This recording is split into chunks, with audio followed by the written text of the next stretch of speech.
Hello everyone, welcome to my channel. I have a series of videos planned to show you how you can transition your career overseas. Today I want to share my incredible journey of working abroad for over 25 years and how you can do it too. From the remote island of Johnston Atoll to the bustling streets of Lebanon, I've had the privilege of experiencing diverse cultures and making unforgettable memories all around the world. And later on, I want to share with you 5 tips to help you transition your career abroad too. So let's dive right in. So my overseas adventure began in 1992. I had just gotten laid off from a construction company and I was looking for a job. So back in those days, the internet wasn't so big as it is now. We were still applying off help wanted ads in the newspaper, things like that. So I was at a bookstore and I saw like a small newspaper or magazine. I'm not really sure how you would explain it, one of these smaller size newspapers. And it was the International Employment Gazette. And I checked before making this video, and it's no longer in publication. It doesn't even have a website. But I was looking in there, and there was several jobs in there, like in Saudi Arabia and other places that seemed interesting to me. But I sent a few resumes in, and back in those days, you had to send in your resume by snail mail, which is what I did. And but there was one particular job in there it was for Raytheon, and it was working out on the Johnston Atoll at the Johnston Atoll Chemical Agent Disposal System. They were building and operating a plant for the U.S. Army to destroy a chemical weapons stockpile. I didn't really know all the details, but I sent my resume in. And it wasn't more than maybe 2-3 weeks later, I got a phone call from a lady in Denver, Colorado. At the time I was living in Fort Lauderdale, Florida. And she was inviting me out to Denver to interview with their plant manager out there. So I said, okay. She bought me a plane ticket. I fly out to Denver. I stay in a hotel room that night. They picked me up the next day, brought me into the office, interviewed me, gave me a physical, sent me to a psychologist to get some kind of mental evaluation. Had to meet with a security officer to start the process on a security clearance. And by the time I was home, which was I flew home, I think I was only there one night, I think. I don't remember, it's been so long ago. Maybe it was 2 nights. But I was back home in Florida. I get a call from the lady, hey, we want to offer you a job. Can you come out next week? So suddenly I was on a flight heading to Hawaii, and from Hawaii, I was on a flight to Johnston Atoll. And that flight landed, I'll never forget it. And I didn't know how to pack in those days. I brought way too much stuff. And I think my flight landed like 10 in the morning on Johnston Atoll time. And they said, well, we'll take you to your room so you can put your stuff away and go have some lunch. And because you start work at 5 o'clock. So I was on the 5 p.m. to 5 a.m. shift starting that very day. And that's one of the deals of working overseas in most companies is in order to save money by having less people because of the cost of housing people, they'll hire less people and pay overtime. It's better so we were working 12 hours a day, 6 days a week, 72 hours a week. I was making good money. My hourly wage was really good. Plus we were getting, I think, an uplift when we were out on the island for 20%, something like that. The vacation schedule there was great. I've never gotten this deal since, but but we would work 8 weeks, Wednesday to Wednesday, 8 weeks, and then they would fly us home for 2 weeks. You really didn't get to stay at home for the whole 2 weeks because there was some travel time involved, but you probably got 11, 12 days at home anyway. And then you'd come back and work for 8 weeks again. So it wasn't bad. I liked it. I'm a scuba diver, so it was really great scuba diving out there. I learned to windsurf. I learned to kite surf. We did a lot of fishing on our days off. I got in. There wasn't much to do out there besides the water sports, so I got into weightlifting and running. I got in really good shape. It was great, but eventually, while I was there, I married my girlfriend at the time, and we eventually, I wanted to come home. She got pregnant, so I was out there for probably a little over 5 years, working that deal. And I decided to come home and work domestically for a few years since I was going to have a baby.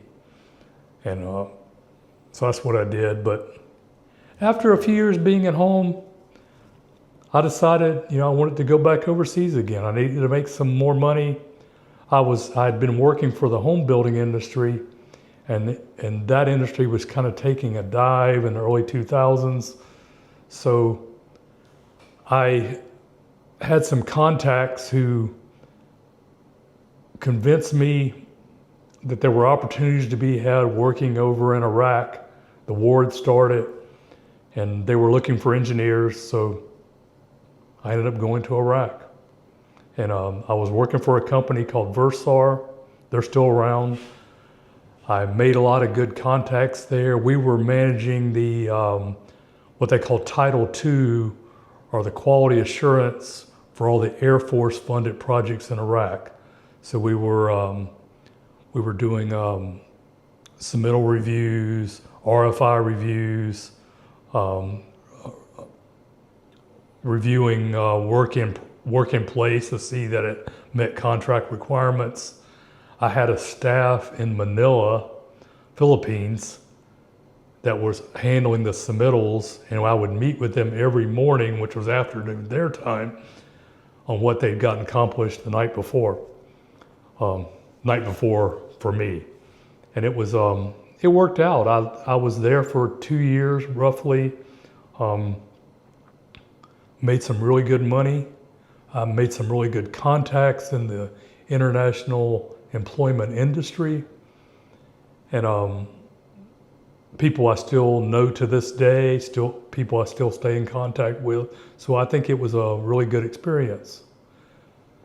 And from once that job kind of played out, our Versar lost their contract. I had to go home. I was unemployed for, I don't know, maybe 3-4 months. It was nice to have a break and be back home. But I had a former engineering consultant who was now working in Libya for AECOM on this huge housing and infrastructure program they had going on over there. And back in those days, Libya was still under Gaddafi's rule. So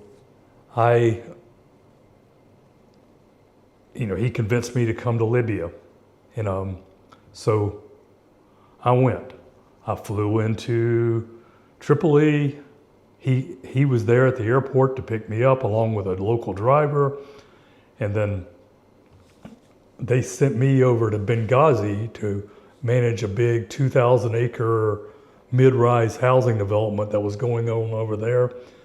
It was, as an engineer, it was awesome. I had I had 14,000 Chinese construction workers on my job site. They were placing 250,000 concrete blocks a day. I'd never been on a construction site like that before. It was just nonstop activity, going. They were building this. But then in 2011, the Arab Spring happened. We had to evacuate. The whole program came to an end. Gaddafi lost power, of course. So I was only there about 13 months or so. But AECOM was nice enough to pay my bonus. And but it was disappointing we didn't get to finish the program. But I got another video coming up about how much trouble I had evacuating and getting out of Libya. And also I did it without having a passport, which I'll get into on a whole other video. Stay tuned. So that's coming. But after we evacuated out of Libya, I happened to be in Malta for a few days while they were processing my paperwork to get home, basically get me a plane ticket and all that. And I was just staying at the Hilton Hotel in Malta. And I heard about a job with a small government agency called SIGAR, which stands for the Special Inspector General for Afghanistan Reconstruction. It was a small agency who was responsible for oversight of the reconstruction money in Afghanistan. And they were looking for an engineer. At the time, they had 0 engineers. All they had were auditors and finance people. They were tracking the money, but nobody who really understood construction. So I emailed we were using email by these days, and I emailed my resume in, and while I was there in the hotel, I got a call from somebody at SIGAR who basically offered me a job over the phone. And there was about a month at home, maybe 6 weeks. I had to go through some initial onboarding paperwork and stuff. But I flew out to Washington, D.C., went through about 2 or 3 weeks of various onboarding activities and training. I was going to be working at the U.S. Embassy in Kabul. So I flew right from Washington, D.C., Dulles Airport to Dubai. From Dubai, the very next day, flew into Kabul. And I was there working at the embassy for over 2 years. It was a 2-year contract I was on, and they had a policy that you couldn't stay in country for longer than 2 years. If you wanted to stay working for SIGAR, they were going to let me stay working for SIGAR, but I would have had to work in Washington, and I really didn't want to do that.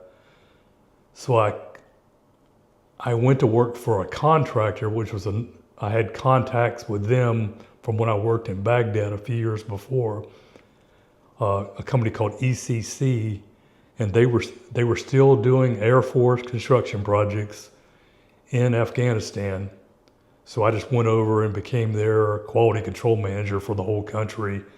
At the time I went over, I had about 60 projects that I had to finish out, mostly Filipino QC managers on site that were working for me. So I had to go out to job sites all the time.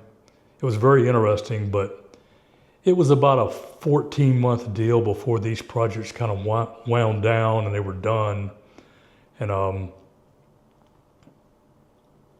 had to leave. ECC was going to give me another position in Seoul, Korea, but that project was a few months away from starting up, so I didn't really want to wait and be unemployed for that amount of time. So I contacted another one of my Baghdad Versar contacts who was working on a big barracks project at Al Udeid Air Base in Doha, Qatar. So they offered me a job, and I went to Qatar. We were building 16 barracks for the U.S. Air Force there. I think each barracks held like 200 people, something like that. It was a pretty easy job. They were all the barracks were identical. Not too bad. It was a good experience. I got to experience the Middle East, from a non-war zone perspective. And I lived on the economy in a townhouse. I had a car. I drove to work. It wasn't a bad situation at all. But while I was there, I started thinking, talking to my wife, and decided that this having to look for a job every time my construction project ended was not the way we wanted to go through the next several years. So I was looking for something more permanent, or somewhat permanent, whatever that means. And there was a lady who was our client. She worked for the United States Army Corps of Engineers out there at the air base in Doha. She was a former Foreign Service officer with the State Department. And the State Department has this group called the Bureau of Overseas Buildings Operations. And they have a certain group of people. At the time, it was only about 75 people. There's more now. They go around the world and they build consulates and embassies and other various State Department construction projects that are overseas. So she said, you should apply for them. So also at the time, they were only advertising these jobs twice a year. They were taking applications twice a year. So I waited until the application was live, and I sat down and filled out the application in her office, and she helped me through it. She had already knew what they were looking for. So it really helped with the application process. The application was very long. You had to write paragraphs on various things, all on a web-based portal. It took a long time, but eventually I finished it and put it in, and it took a few months, literally a few months, before I heard from them. And they wanted me to come to Washington for an interview. So I managed to time that to do it in conjunction with one of my R&Rs going back home. And while I was there, they offered me a job on the spot. It was tentative because I had to get a top secret security clearance, which I did not have. I only had a secret at the time, and I had to get a medical clearance. And to get those two things done took about, I want to say, 4 months. And maybe it takes longer now, I don't know. And but once I got that security clearance, they said, okay, you're on the register. As soon as we have another class, you're going to be there. You're coming. And I said, okay, but I was still working in Doha all this time. And then I got the notice, okay, you're on the next class. It's going to be next month. So I had maybe 30 days notice. So I had to put in my notice with the company I was working for there. It was called embark, which has now been bought out. It's a different name now. And I flew home. I had to pack up some business suits and stuff like that. The State Department's more formal than working for a contractor out in the field. I had to go to Washington for a few months for training and various onboarding activities. And then they sent me to Bangkok. And I was there for just a few months, basically just covering for the person that was formally assigned to that position, building something over in Bangkok that they didn't have anybody there, so I had to go cover it. And so that was my first project with the State Department. My God, it was hot in Bangkok, but I enjoyed it there. I enjoyed the food. The people were very friendly. They're always smiling. But my God, it was hot. But while I was there, I was told that my first permanent assignment, or what they call PCS, or permanent change of station, was going to be Matamoros, Mexico, border town, right by Brownsville, Texas. It's not really much overseas. It was like literally a quarter of a mile across the border, but I said, okay. I went to Matamoros, and it just so happened that right about the time I was going to Matamoros, my daughter was finishing high school in Las Vegas, and my wife drove her down from Las Vegas to Tucson where she was going to college. And I actually flew over there too to help her move into the dorm. And we drove back. We drove the car, our one car we had at the time, all the way from Tucson, Arizona to Matamoros, Mexico. I think that took 2 days to make that drive. We stopped somewhere in Texas and spent the night.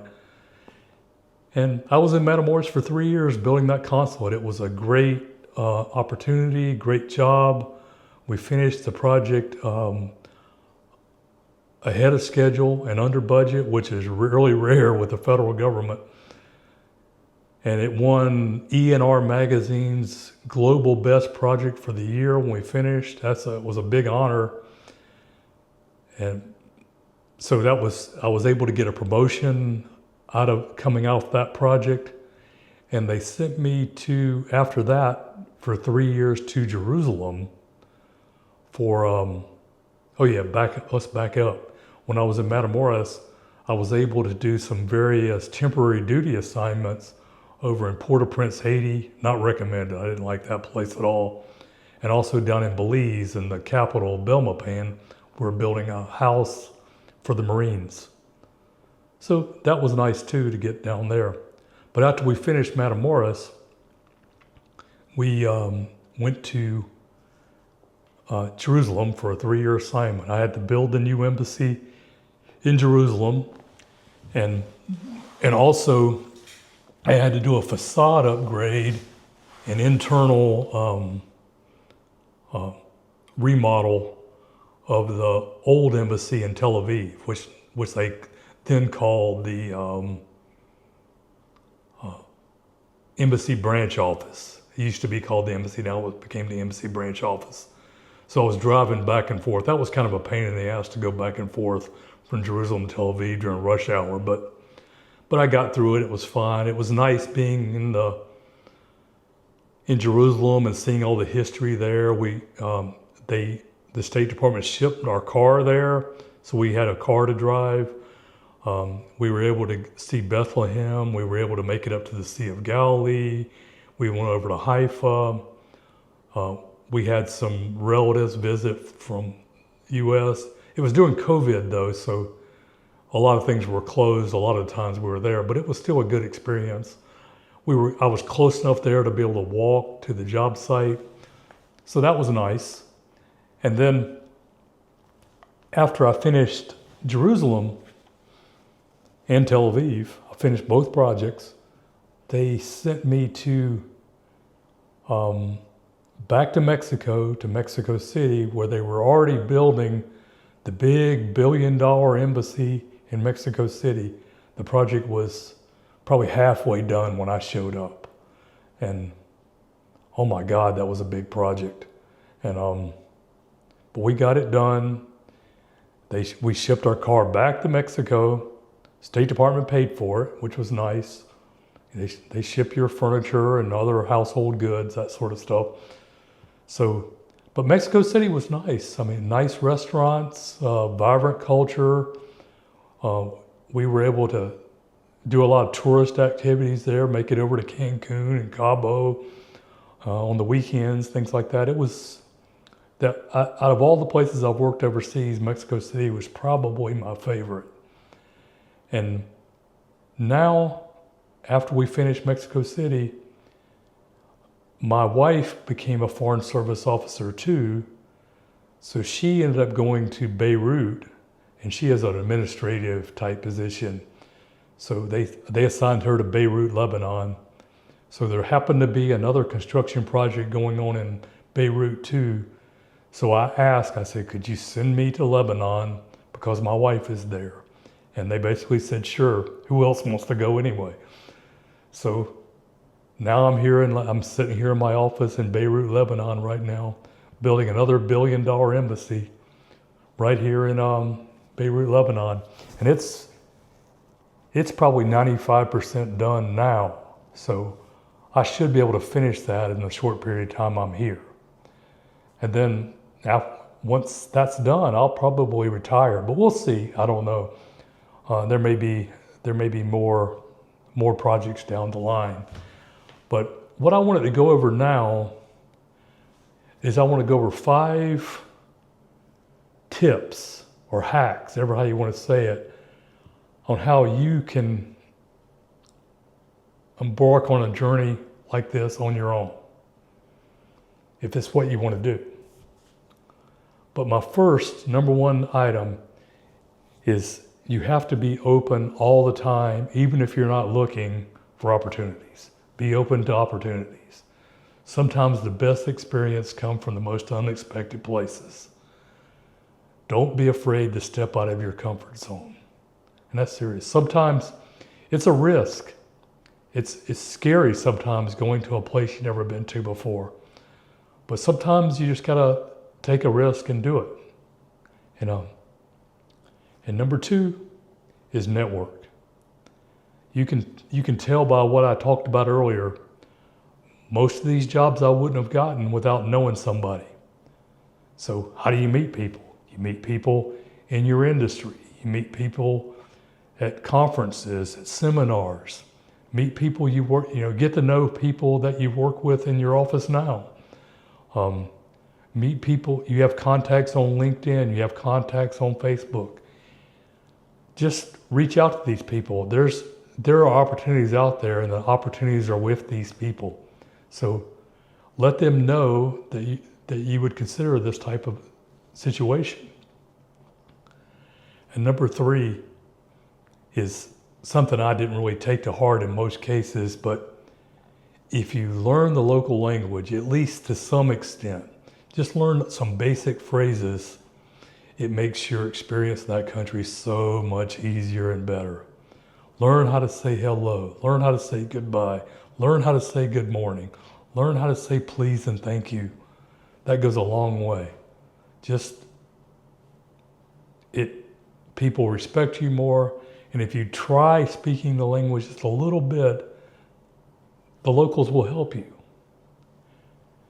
And number 4 is embrace the culture. Every country has its own culture, and when you're overseas working, rest assured there will be local nationals or local staff that you're working with. Even with the State Department, if you're working on a military project, there's going to be locals. So they're going to have their own cultures. They're going to have their own holidays. They're going to have their own little quirks about them. You got to learn to respect that and get along with that. I mean, you're going to be going to people's weddings. You're going to be going to people's anniversary parties and out to dinner with them and going out to happy hours with them. So just learn how to deal with these people, and your experience will be much better. And number 5, at least for this video, is stay adaptable.